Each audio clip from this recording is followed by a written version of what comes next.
Hi hello నమస్తే, నేను మీ Mister Perfect. Welcome to Garam Masala. ఈరోజు గరం మసాలాలో గరం గరం వార్తలేంటో చూద్దాం.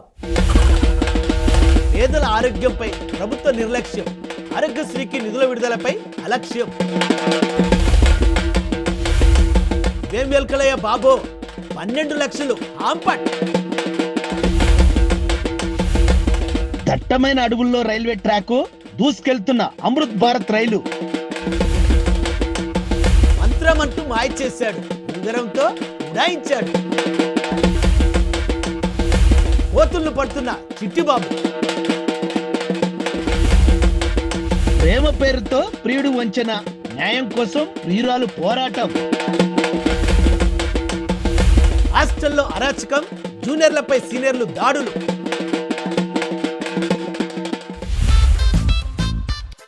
పేదల ఆరోగ్యంతో ప్రభుత్వం చెలగాటమాడుతుంది. వారికి ఉచిత వైద్యం అందించే పథకాన్ని నిర్లక్ష్యం చేస్తుందా? అసలు తెలంగాణలో ఏం జరుగుతుంది మీరే చూడండి.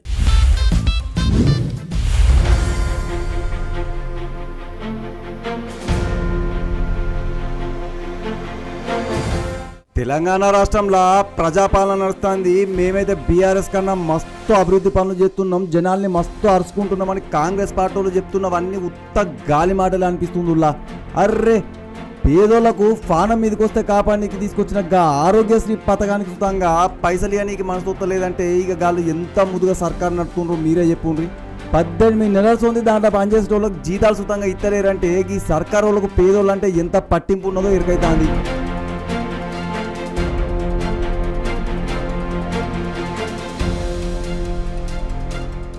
ఇక తెలంగాణలో ఇప్పుడైతే ఆరోగ్యశ్రీ పథకం మీదే ముచ్చట నడుస్తుందిలా. పేదోళ్లకు వరం లెక్కున్న ఆరోగ్యశ్రీకి పాత బకాయిలు గిట్లా ఇవ్వకుండా ఎగ్గొట్టుకుంటూ వస్తున్నారంట.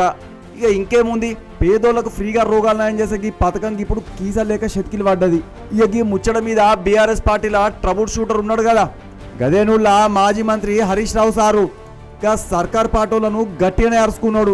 కాంగ్రెస్ పార్టీలు సర్కార్లకు వచ్చినాక ఈ ఆరోగ్యశ్రీ కవరేజీని 5 నుంచి 10 లక్షలకు పెంచుతున్నామని చెప్పిండ్రని 163 కొత్త రోగాలను సుతంగా ఈ పథకంలో చేర్చిండని చెప్పుకొచ్చిండు. ఇక అవన్నీ జూటా మాటలు, గాలి మాటలని సర్కార్కు సురుకులు గిట్ల పెట్టిండు.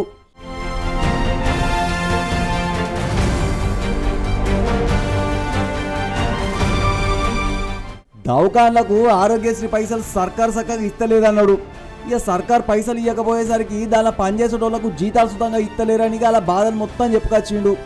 గట్లా 1 కాదు 2 కాదు 18 నెలల సొంది జీతాలు ఇస్తలేరంట. మరి గిన్ని నెలలు జీతాలు గిట్లా ఇవ్వకపోతే గాళ్ళు ఎట్లా బతుకుతారన్న సోయి సుతంగా మన సర్కార్ వాళ్ళకు లేకుండా పోయిందిలా. ఇక సిద్దిపేటలో ఉన్న సర్కార్ దవాఖానకు 2023 నవంబర్ నుంచి ఇప్పటిదాకా ₹1 సుతంగా ఆరోగ్యశ్రీ పైసలు ఇవ్వలేదని పెద్ద ముచ్చనే బయట పెట్టిన హరీష్ రావు సారు. అంటే కాంగ్రెస్ పార్టీ వాళ్ళు అధికారంలోకి వచ్చినప్పటి సొంది అసలు మొత్తానికే ఇవ్వలేదన్నట్లు. 24 కోట్ల రూపాయలు ఇప్పటిదాకా పెండింగ్ ఉన్నాయని చెప్పిండు. ఇక గిదే ఆరోగ్యశ్రీ సేవలు అందిస్తున్న ప్రైవేట్ దవాఖాన పరిస్థితి సుతంగా గిట్టనే పాడుపడ్డదని చెప్పుకొచ్చిండు. గాళ్ళకు సుతంగా పైసలు ఇవ్వకుండా సర్కారు వాళ్ళు సుక్కలు చూపిస్తానంట.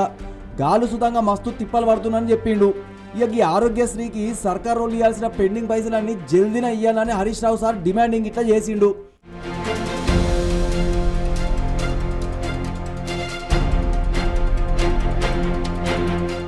బంగారం కొందామని ఒక ఆవిడ 12 లక్షల రూపాయలు దాచుకుంది. ఆ డబ్బులను చూసిన ఎలకలు ఎంత పనిచేసాయో తెలుసా? మీరే చూడండి.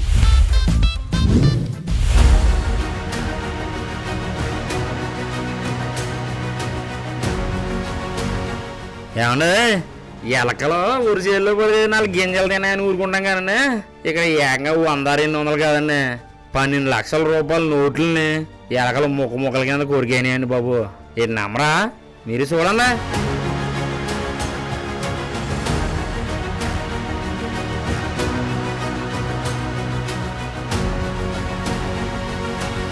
కొండ జిల్లాకు చెందిన మహిళ బంగారం కొందామని తన భర్తకు తెలియకుండా గత 8 సంవత్సరాల నుంచి ఓ పెట్టులో డబ్బులు దాచుకుంటూ వస్తుందండి.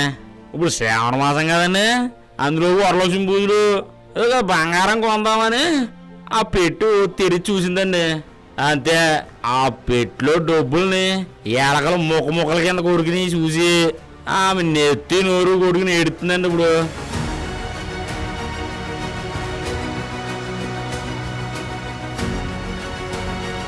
అయితే ఈ విషయం ఆమె భర్తకు చెబుతూ బాధపడుతుందండి పాపం. ఇప్పుడు ఆమె భర్త ఆ ఎలకల ముక్కలు కొట్టిన నోట్లని లెక్క పెట్టుకుంటున్నాడండి పాపం.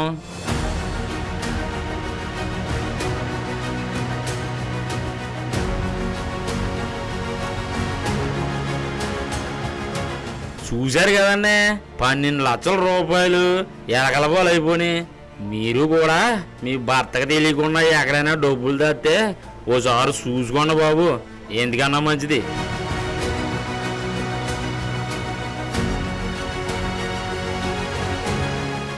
అది ఒక దట్టమైన అడవి. ఆ అడవి మధ్యలో రైల్వే ట్రాక్ చుక్ చుక్కుమంటూ రైలు దూసుకెళ్తుంది. ఇప్పుడు ఆ విజువల్ సోషల్ మీడియాలో చక్కర్లు కొడుతున్నాయి. నెటిజన్లు కూడా భలే ఆకర్షిస్తున్నాయి. కావాలంటే మీరే చూడండి.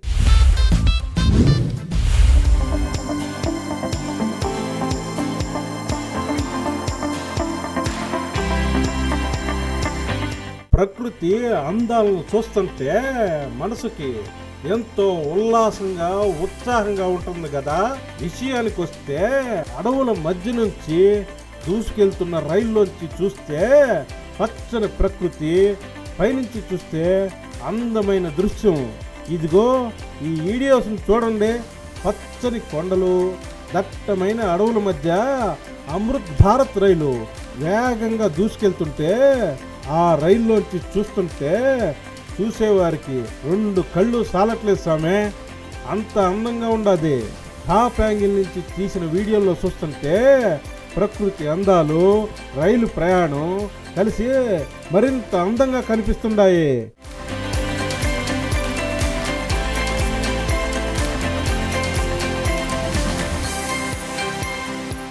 ఒకవైపు కొత్త రైలు ప్రయాణం, మరోవైపు పచ్చని ప్రకృతి అందాలు. ఈ రెండింటి కలయికతో వచ్చిన వీడియోలు సోషల్ మీడియాలో చూసే వాళ్ళందరినీ ఆకట్టుకుంటున్నాయి. అడవుల మధ్యలో అమృత్ భారత్ రైలు ప్రకృతి ఒడిలో సాగుతున్న ఈ రైలు ప్రయాణం చూసేందుకు కనువిందు చేస్తుంది. ఈ వీడియో చూస్తుంటే నాకు కూడా రైల్లో వెళ్ళి రావాలనిపిస్తుందబ్బా. మీరు కూడా రెడీ అయిపోండి.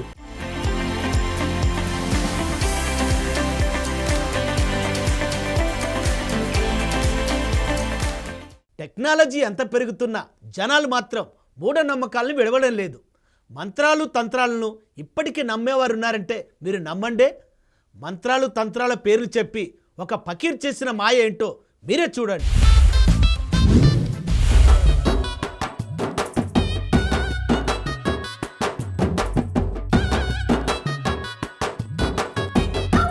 గీ జంజీ జమానాల సుతంగా మంత్రమేసి రోగ నయం చేస్తా అంటే నమ్మే అమాయకులు ఉన్నారంటే ఇక గల నియమనాలు చెప్పుండ్రి.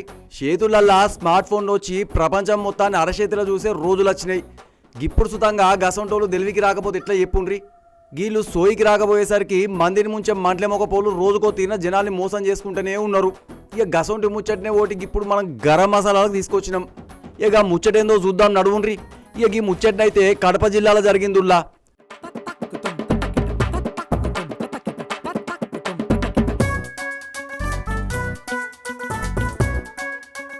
పులివెందుల మండలంలో ఉన్న ఈ కొత్తపల్లి ఊళ్ళో ఓ ఫకీర్ మాటలు నమ్మి ఒక ఆయన నిండా మునిగిండు. మంత్రమేసి ఫానం నయం చేస్తా అని చెప్పేసరికి నిజమే కావచ్చని నమ్మిండు. చివరికి చేతులు గాలినాక ఆకులు పట్టుకున్న సందంగా లాభోదివ్వమని మొత్తుకున్నాడు. ఈ కొత్తపల్లి ఊళ్ళుండే అల్లా బాషా కొడుకు అలీఫ్ కు ఫానం ఖరాబ్ అయిందంట. ఇక ముచ్చట తెలిసిన ఒక ఫకీరు మంత్రమేసి ఫానం నయం చేస్తానని చెప్పుకొచ్చిండు. గా అల్లా బాషాతో పాటు గాన కొడుకు అలీఫ్ సుతంగా గా ఫకీర్ ముచ్చను నమ్మిండ్రు. ఇక ఫకీర్ మంత్రమేస్తున్నట్లు గిట్లా నటించుకుంటా గా అలీఫ్ కు మత్తు మంది ఇచ్చిండు. ఆయన చేతికున్న 80,000 రూపాయలు విలువ చేసే బంగారపు ఉంగరం తీసుకుని ఉడాయించిండు. కాసేపు అయినాక ఉంగరం పోయిందన్న ముచ్చట్ను అలీఫ్ తెలుసుకున్నాడు. ఇక అలీఫ్ కుటుంబ పోలతో పాటు ఊరోళ్ళందరూ సుతంగా ముందు జరంతా ఆగమాగమైనరు. అటెన్క ఫకీర్ మీద గాళ్ళందరికీ డౌట్ గిట్లా కొట్టింది. ఇక ఫకీర్ని గిట్లా పట్టుకొని నిలదీసిండ్రు. మొత్తానికి బంగారపు ఉంగరాన్ని ఇక ఫకీరే కొట్టేసిందని తెలుసుకున్నారు. ఇక లత్కోరు పని చేసినాక ఫకీర్ను పట్టుకొని పొల్లు తోమిండ్రు. ఇంటికి వచ్చాను నేను అప్పుడే మా నాన్నకి ముందే చెప్పిన సుత్తి 7 ఏళ్ళు కొట్టుకున్నాయని చెప్పిన. మా అమ్మ గురించి మా గురించి కాదు రాడు నా సుత్తి 7 ఏళ్ళు కొట్టుకున్నాయన ఏళ్ళు నొప్పించాలని మా ఆయన చెప్పిన. మా ఆయన పట్టించుకోవాలమ్మా అని చెప్పిన. వాడు వచ్చాడు, నీకు కాలు ఇరిగింది, నీకు ఏళ్ళు ఇరిగింది, నువ్వు సాన్నాలు పట్టుకో ఏమైనా చూసాను. ఇంటికి వచ్చాడు, నీకు అది జల్లి అన్నాడు. నేను గమ్మ కూర్చుని అక్కడ కూర్చుని మా అమ్మ మళ్ళీ 2 బిందమ్మని లోపల వచ్చాడు. అప్పుడు నాన్న ఏం కూర్చోలేదు. మళ్ళీ మా అమ్మ 2 నీళ్ళు ఇచ్చింది. నీళ్ళు అయినా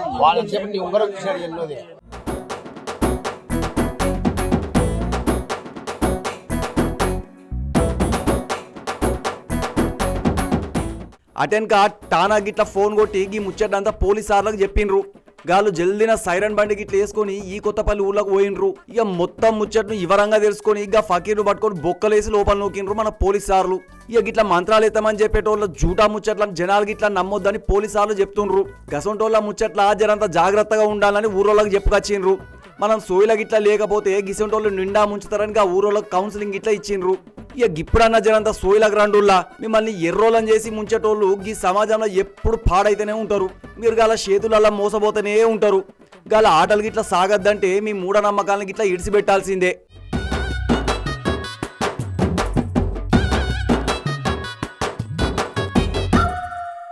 రోజు మా పిచ్చి తమ్ముడు ఏదో ఒక న్యూస్ తీసుకొచ్చేవాడు. ఈరోజు మా చిట్టి తమ్ముడు పొద్దుననంగా వెళ్ళాడు. ఎక్కడున్నాడో ఏం చేస్తున్నాడో. ఒరే తమ్ముడు,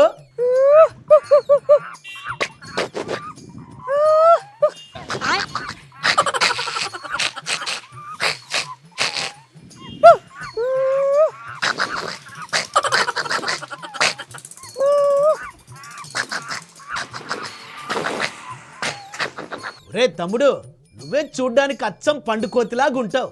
అందరికి తెలిసిన విషయమే, మళ్ళీ ప్రత్యేకంగా కోతిలాగా అరవాలా ఏంటి? అన్నా వచ్చినవా? ఒక్క నిమిషం ఆగు. అమ్మా, ప్రపంచ దేశాలన్నీ తిరిగిన పర్ఫెక్ట్ అన్న వచ్చినాడు. నీకు అవసరమైతే కొండ మీదకి వెళ్ళి ఆడకోతిని తెచ్చిస్తాడు. ఒక్కసారి కిందికి దిగమ్మా. దాదా రే తమ్ముడు, ఎవరినిరా పిలుస్తున్నావు? ఆ చెట్టు మీద నాకెవరు కనిపించట్లేదే. అర్రే కోతినన్నా, పొద్దుననగా చెట్టు ఎక్కింది, ఇప్పటిదాకా దిగుతాను లేదు. దానికోసం కొబ్బరి చిప్పలు తెచ్చిన. వచ్చినట్టే వచ్చింది, కొబ్బరి చిప్ప ఎత్తుకొని మళ్ళీ చెట్టు ఎక్కింది. డజన్ అరటి పండ్లు కూడా తెచ్చిన. తిన్నది మొత్తము, మళ్ళా పోయి చెట్టు ఎక్కింది.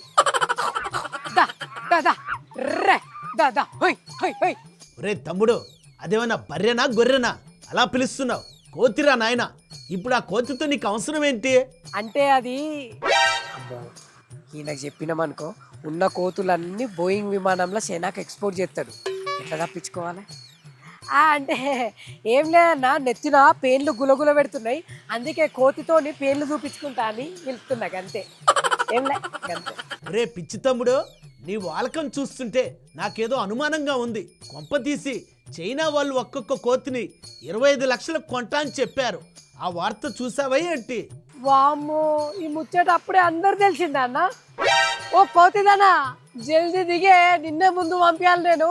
మళ్ళా మన తాడ అసలుకే కోతులు ఎక్కువ. అందరు పంపిస్తే మళ్ళా షైనోడు 25 లక్షలు ఇస్తాడో ఇయ్యడో. ఒరే ఒరే, నీ తెలివి తెల్లారినట్టే ఉంది. వాళ్ళకి కావాల్సింది మామూలు కోతులు కాదురా బాబు, క్రాఫ్ట్ ఈటింగ్ ముకాక్ జాతి కోతులే కావాలంట. అదేందన్నా, పేరింటనే ఎట్టెట్టనో ఉన్నది. కోతులల్లో ఈ రకం కోతులు కూడా ఉంటాయా? అవునరా పిచ్చి తమ్ముడు, ల్యాబుల్లో మందులు తయారు చేసినప్పుడు ఆ మందులను డైరెక్ట్గా మనుషుల మీద కాకుండా ఈ ప్రత్యేకమైన కోతుల మీద ప్రయోగిస్తారంట. అందుకే వాటికి ఇంత డిమాండ్. ఏ ఊకో అన్న, కోతి ఏదైనా కోతే. నాకు 25 లక్షలు ఏడతాయో అని నీకు కుళ్ళు కదా. ఈ కోతిని పట్టుకపోయి వాళ్ళకు కావాలంటే 20 లక్షలకే అమ్ముతా నేను. 5 లక్షలు డిస్కౌంట్ ఇస్తా. కోతమ్మా కోతమ్మా కోతమ్మా, నువ్వు ఒక్కసారి కిందికి వచ్చి పోమ్మా. ఉన్న మండ మీద కూర్చున్నది, పాట పాడుతున్నా అత్తలేదు. ఒరే తమ్ముడు, నీ దిక్కుమాల పాటలు ఆపరా బాబు. దానికి కోపం వచ్చి కిందికి దిగి నీ ఒళ్ళంతా రక్కేసింది అనుకో, మళ్ళా నిన్ను అదే ల్యాబ్లోకి తీసుకెళ్లి టెస్టులు చేయించాల్సి వస్తుంది. ఇదంతా అవసరమా చెప్పు? అరే మరి ఎట్లన్నా, ఒక్క కోతి దొరికితే మొత్తం లైఫే సెట్ అయిపోతుంది. ఒక్క నిమిషం ఆగన్నా, మా దోస్తు గారికి ఫోన్ చేయాలి. హలో, అరే పరమేశు, మన ఊళ్ళో కోతులు బగ్గున్నాయారా? ఉన్నాయా? అరే 2 కోతులను కోళ్ళను గమ్మినట్టు గమ్మురా. ఏ నీ కష్టమే ముంచుకొని రా, ఒక్క కోతికి 50,000 ఇస్తా. సరేనా? కమ్ము నువ్వు. Okay okay. రే తమ్ముడు, కోతులతో పెట్టుకుంటే నీ బతుకు కుక్కలు చింపిన ఇస్తారాకే అవుతుందిరా. నా మాట విను. అన్న, ఇప్పుడు ఈ కోతులను చైనాకి ఎక్స్పోర్ట్ చేయాలంటే వాటికి కూడా పాస్పోర్ట్ ఉండాలనా? వస్తాయి, నీకు పాస్పోర్ట్ ఇప్పిస్తానే. ఫ్లైట్లో కూర్చున్నా పెడతా, పక్కకి నీ కొబ్బరి చిప్పల సంచి, అరటి గిల్లలు కూడా పెడతానే. ఒక్కసారి కిందికి దిగే, చైనా పోకుండా తిందువు. దిగే కోతి. ఒరే పిచ్చి తమ్ముడు, నీకు ఒక్కసారి చెప్తే అర్థం కాదా? ఆ కోతులు వేరు, ఈ కోతులు వేరు. అరే నీకేం తెలియదన్నా, నువ్వు వాగు. నేను ఆ చైనోళ్ళను తిమ్మిన్ బమ్మిన్ చేసేనా, ఒక్క కోతికి 10 లక్షలన్న పట్టుకత్తా. నువ్వు వాగు. అరే ఇల్లు అయ్య అన్న అన్న ఒక్క నిమిషం ఆగన్నా. నీకు కోతులు పట్టుడు వస్తుందా? రాదు, చేపలు పట్టుడు వస్తుంది. చేపల చేపల మీద ప్రయోగాలు చేసినప్పుడు నిన్నే వెళ్తా. కోతులు పట్టేటోళ్ళు కావాలి, వద్దు. చేపలు పడతాడట, చేపలు. కోతులు పట్టేటోళ్ళు కావాలంటే చేపలు పట్టేటోళ్ళు వచ్చాయి. షో రే పిచ్చి తమ్ముడు, కోతులు పట్టుకోవడం నీ వల్ల కాదు, ఇటు వచ్చాయి. నువ్వు ఉండన్నా. పోతే అక్క ఇదేంది కనిపిస్తలేదు, ఎటుపోయింది? అక్క ఏ కొమ్మ మీద లేదు. అయ్యో అయ్యో, ఉన్న ఒక్క కోతి ఎటుపోయినవే? అయ్యో ఎటుపోయింది నా కోతో, నా 25 లక్షలు పోతే ఎటుపోయినవే? నా 25 లక్షలు వీకినే. అయ్యో ఊరుకోరా పిచ్చి తమ్ముడు, ఆ 25 లక్షలు నీకు రావురా, నా మాట విను. అర్థం కావట్లే నీకు. అయ్యో నా కోతే, ఓ కోతో, నీ అవ్వ అంతా నువ్వు చేయబట్టే. నువ్వు వచ్చినాకనే నా కోతేటో వారిపోయింది. ఓ కోతో, ఏ చెట్టు మీదకి పోయినవే? ఓ కోతో, ఏ బంగ్లా మీదకి పోయినవే? నా కోతో, 25 లక్షల ముచ్చట తెలిసి పోడన్నా నిన్ను కిడ్నాప్ చేసిండా? ఓ కోతో, ఓ కోతే. చూసారా ఫ్రెండ్స్, ప్రయోగాల కోసం చైనా వాళ్ళు ఒక్కొక్క కోతికి 25 లక్షలు పెట్టి కొంటున్నారంట. ఈ వార్త ప్రపంచమంతా తెలిసి చాలా మంది మా పిచ్చి తమ్ముల్లాగానే కోతుల వేటలో పడ్డారట. దీన్ని బట్టి చూస్తే ఒకటి మాత్రం నిజం, మనుషుల ప్రయోగాల కారణంగా అభం శుభం తెలియని పాపం ఎన్నో మూగజీవులు బలైపోతున్నాయి. ఏమంటారు ఫ్రెండ్స్, నిజమే కదా? ఒకటి కాదు, 2 కాదు, 6 ఏళ్లుగా ప్రేమిస్తున్నానని ఆ యువకుడు ఆ యువతి అంట పడ్డాడు. తీరా పెళ్లి చేసుకోమంటే ముఖం చాటేశాడు. మరి ఆ ప్రియురాలు ఏం చేసిందో మీరే చూడండి.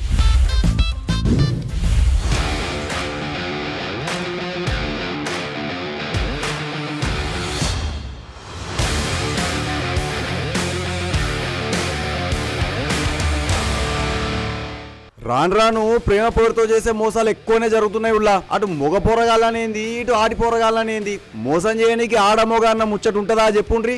ముందుగాల ప్రేమ ప్రేమ అనుకుంటా గలవరిస్తారు. నువ్వే నా ఫానం, నువ్వు లేకుంటే సచ్చైపోతా అన్నట్టు కలరింగులు గిట్లా ఇస్తారు. ఇక జిందగీ మొత్తం కలిసిందామని లత్కోరు ముచ్చట్లు గిట్లా చెప్పుకుంటారు. అటెనక అవసరం తీరినాకనో మోజు తీరినాకనో ముఖం షాట్ ఎత్తారు. ఇక లగ్గ ముచ్చటైందని గట్టిగా అడిగితే పత్తకు లేకుండా పోతారు. మరి లవ్వాడుకున్నప్పుడు మన్వాడుకోవాలన్న సోయి సూతి సుతంగా ఉండి సావదు గసంటోళ్లకు.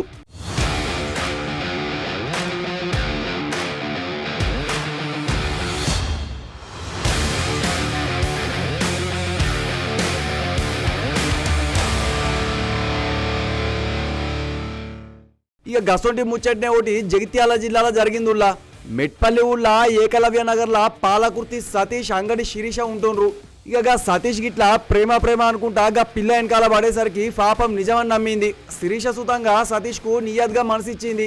గిట్లగాల ప్రేమ ముచ్చట 1 కాదు 2 కాదు 6 ఏళ్ల సొంది నడుస్తుందంట.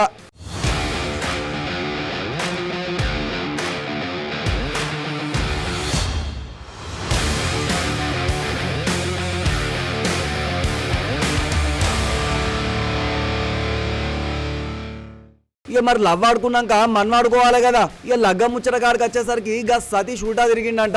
లగ్గం చేసుకునే ముచ్చటనే లేదని శిరీషకు తెగేసి చెప్పిండంట గా సతీష్. గా ముచ్చట తెలిసి గా పిల్ల మస్తు బాధపడ్డదంట. 6 ఏళ్ల సొంది ప్రేమించుకున్నాక లగ్గం చేసుకోనంటే ఏ ఆడపిల్లకైనా ఎట్లుంటుంది చెప్పుండ్రి. మరి లగ్గం చేసుకునే ఆలోచన గిట్లా లేకపోతే గా పిల్లని ఎందుకు ప్రేమించుడు, మాయ మాటలు గిట్లా చెప్పుడు ఎందుకు?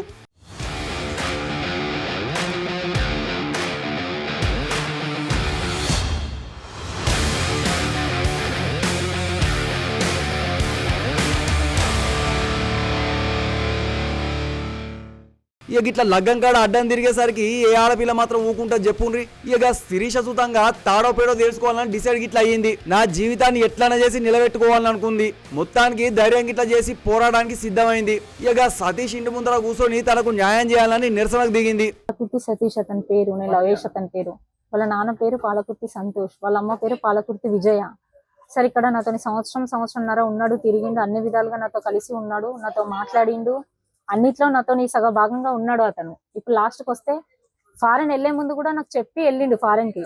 ఇప్పుడు లాస్ట్కి వస్తే ఫారెన్ వెళ్ళి వచ్చిన తర్వాత వాళ్ళ అమ్మ నాన్నకు భయపడి వాళ్ళు ఏం చెప్పారో తెలియదు సార్. దానికి భయపడి నన్ను చేసుకోను, నువ్వు నాకు వద్దు, నేను నిన్ను వాడుకున్నా, ఏదో టైం పాస్ కి మాట్లాడినా వాడుకున్నా అయిపోయింది, నువ్వు నాకు వద్దు, నేను చేసుకోను, వేరే పెళ్లి చేసుకోను, నన్ను బ్లాక్మెయిల్ చేయడం, నాతో ఇష్టం వచ్చినట్టుగా ప్రవర్తించడం, పెళ్ళైనా కానీ నువ్వు వేరే పెళ్లి చేసుకొని పోయినా నేను నీతో కలిసి ఉంటా, నువ్వు నా అదేంటి అన్ని విధాలుగా నేను నిన్ను చూసుకుంటా అనడం, అతను ఇష్టం వచ్చినట్టుగా మాట్లాడడం.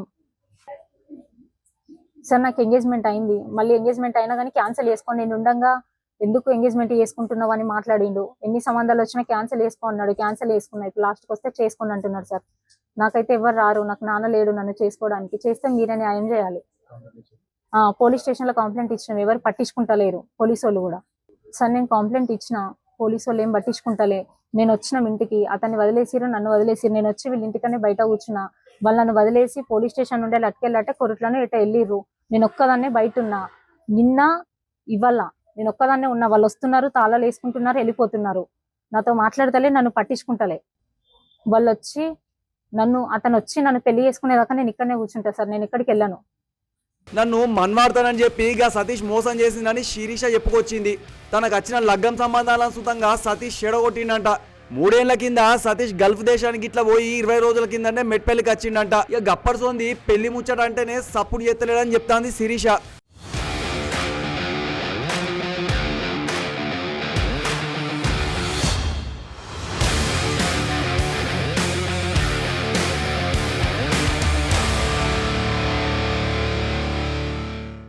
ఇక గల్ఫ్ దేశానికి పోయినాక కళ్ళు గిట్ల నెత్తి మీదకి ఎక్కినాయో లేక శిరీష నిడిసేస్తే ఎక్కువ కట్నం ఇచ్చేటోళ్ళు దొరుకుతారు అనుకున్నాడో కానీ ఇప్పుడైతే పెళ్లికి ససేమిరా అంటుండంట.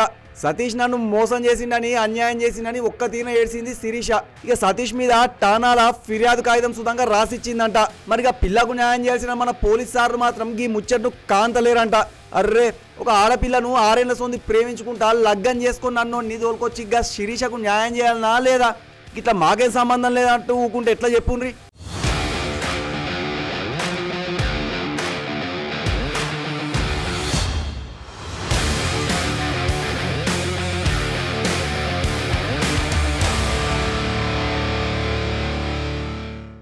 ఇక శిరీష ఏకలవ్య నగర్లో సతీష్ ఇంటి ముందు కూర్చునేసరికి గాడ జరంతా గడబిడ నడిచిందంట. అక్కడ ఉన్న వాడకట్టోళ్ళు సుట్టపోళ్ళు అందరు సుతంగా శిరీష వెనకపోంటే నిలుచున్నారు. శిరీషకు న్యాయం చేయాలని వాళ్ళంతా డిమాండింగ్ ఇట్లా చేస్తుండ్రు. పోలీసార్లకు ఈ ముచ్చట తెలిసి సైరన్ బండి వేసుకొని గా ఏకలవ్య నగర్ కు ఇట్లా ఉరికిండ్రు. శిరీషతో మాట్లాడి సంజాయించడానికి చూసిండ్రు. నాకు న్యాయం జరిగేదాకా గీడకెళ్ళి కదిలేదు లేదని శిరీషతో పాటు ఆమె వెనకాల నిలుస్తున్న వాళ్ళందరూ మంకు పట్టి కూర్చున్నారు. ఇక చూడాలి మరి మన పోలీసార్లు శిరీషకు న్యాయం చేస్తారా లేక చేతులు ఎత్తేస్తారా అనేది.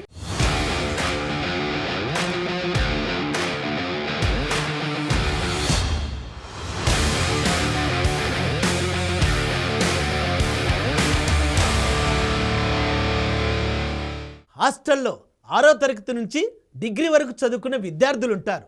సీనియర్లతో తాము కలిసి ఉండలేమని 6 నుంచి 10వ తరగతి విద్యార్థులు చాలామంది చెప్తున్నారు. ఇంతకీ ఆ సీనియర్లు ఏం చేశారో మీరే చూడండి.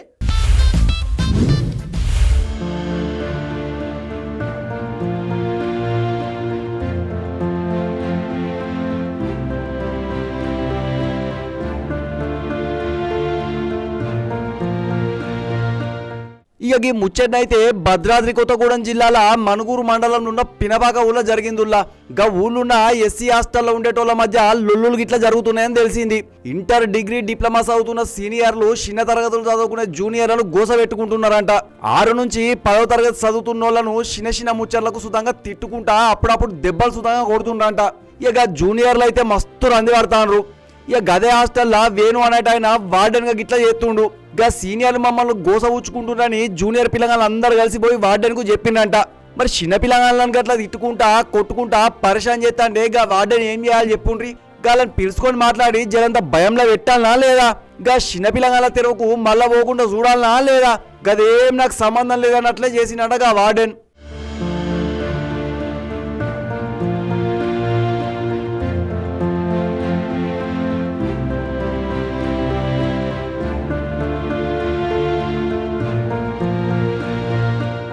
గా సీనియర్ పిల్లగాళ్ళు ఇంకా మంచిగానే ఉన్నారు. నేను గిట్లా ఒక్క మాట చెప్తే మీ జూనియర్ పిల్లగాళ్ళ సంగతి ఏందో గాలే చూసుకుంటారని చెప్తానంట. గిదెక్కడి ముచ్చట, గిదెక్కడి ఇడ్డూరం. ఇక సీనియర్లు చేసే తమాషాలతోని జూనియర్ పిల్లగాళ్ళు అయితే మస్తు బాధపడుతుండ్రు. గిదే ముచ్చట తెలిసిన గాళ్ళు ఇంటికాడోళ్ళు సుతంగా మస్తు రంది పడతానంట. గిసొంటి ముచ్చట్లు జరిగితే ముందరవాడి సమస్యను ఓడగొట్టాల్సిన గా వార్డెన్ గిట్ల చిన్న పిల్లగాళ్ళతోనే దబాయించి మాట్లాడేందని అంటుండ్రు. గా సీనియర్ పిల్లగాళ్ళను గా వార్డెనే ఎన్కేసుకుంటా వస్తాడంట, గాలను రెచ్చగొడుతుండంట. ఇక ఈ ముచ్చట మీద పెద్దసార్లు జల్దిన చర్యలు గిట్లా తీసుకోవాలని పిల్లగాళ్ళతో పాటు గాల ఇంటోళ్ళందరూ డిమాండింగ్ గిట్లా చేస్తుండ్రులా. పైకి ఎందుకు వచ్చినప్పటికి నేను పైకి రమ్మన్నాడు, పైకి రావద్దని చెప్పినవా అంటే నా తెలియదన్నా అన్న. అంటే ఒకసారి పైకి ఎందుకు వచ్చినవాడికి అన్నాడు, ఇంకోసారి రా అన్నా అన్న. అయితే ఇంకోసారి వస్తే సా మిగతా అన్నాడు. అయితే అన్న మీరు కూడా కిందికి వస్తారు కానీ అర్థం చూసుకోవడానికి అన్న. అయితే కిందికి తీసుకొచ్చి నువ్వు కిందికి బారా అన్నాడు. కిందికి వచ్చినాక ఇప్పుడు కిందికి వచ్చినా ఏం చెప్తారా అన్నాడు. అన్న అట్లా అనలే అన్న, కిందికి అద్దం కాడికి వస్తారు కానీ అద్దం కాడికి రాకండి అన్న అనేసరికి ఇప్పుడు ఏం చెప్తారా, మీకు అన్నదమ్ములు ఉన్నారా, మీకు ఎవరు అన్నారా పిలిపించుకో అన్నాడు. మాకు ఎవరు లేరు, మాకు అన్నదమ్ములు ఎవరు లేరు అన్న తిట్టిండు ఒక అన్న. అది ఓంకర్ అన్న ఇక్కడ కొట్టిండు చెప్ప మీద. మీ వాళ్ళు 10 మంది ఉన్నారు, మా వాళ్ళు 70 మంది ఉన్నారు, మా వాళ్ళు వార్డెన్ సార్ అంటుంది. మా వాళ్ళు 70 మంది ఉన్నారు, మీ వాళ్ళు 10 మంది ఉన్నారు. మా వాళ్ళు వదిలేక మీ పరిస్థితి ఏంటి, మా వాళ్ళు ఫ్రీడమ్ ఇవ్వనా, నేనే ఆపుతాను ఇంకా వాళ్ళు వద్దంటే నేను మీతో మాట్లాడొద్దంటాను నేను అది అంటారు. ఫ్రీడమ్ ఇస్తే ఏమైందంట? నేను కొడతారంటున్నా. మొన్న కూడా చెప్పిన అన్న 2-3కి, ఎన్న కూడా చెప్పిన పక్కన చెప్తే.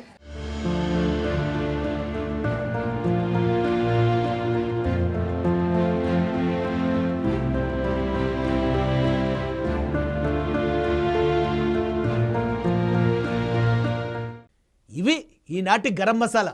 రేపటి గరం మసాలాలో మరికొన్ని గరం వార్తలతో మళ్ళీ కలుసుకుందాం. అప్పటి వరకు చూస్తూనే ఉండండి 9+ న్యూస్. మీరు చూస్తున్నంతసేపు ఇక్కడ అన్ని ప్లస్లే.